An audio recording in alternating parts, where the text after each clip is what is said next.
বন্ধুরা চলে এলাম ব্যাঙ্গালোর। কলকাতা ওয়েস্ট বেঙ্গল ছেড়ে চলে এলাম ব্যাঙ্গালোর। কলকাতাতে কাজ করে কিছুই তো করতে পারলাম না, ছিঁড়ে আটি বাঁধাই হইলো, বিক্রি আর হইলো না। চলে এলাম ব্যাঙ্গালোর, দেখা যাক এখানে কি করি। এখানে সবাই বলছে কাজ ভালো হয়, পয়সাও ঠিকঠাক আছে। আর কলকাতায় থেকে ঘন ঘন বাড়ি যেছি, পয়সার মৌকা দেখতে পেয়েছি না।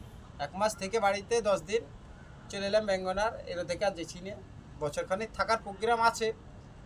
তবে কাজ এরও যদি আল্লাহর রহমতে শরীর স্বাস্থ্য ভালো হয়, তা কাজ করে কিছু করার লাইক প্রোগ্রাম করব। বিশেষ করে দেনা কটা শোধ করার প্রোগ্রাম করব। লোকের গাল শুনতে আর ভালো লাগছে না।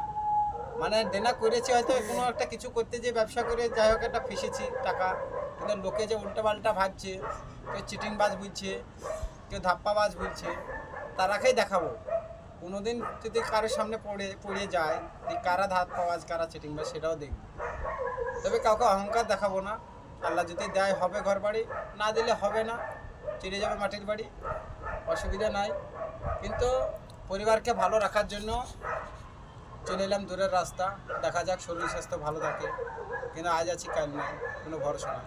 যে দুদিন বাঁচব, ভালো খাওয়া ভালো থাকার প্রোগ্রামটা করার লাইন করছি।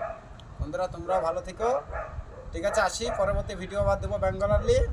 সবাই লাইক কমেন্ট করবো, শেয়ার করে দেবা, যেন আমি বাপু ভিডিও ভাইরাল হয়ে যায়।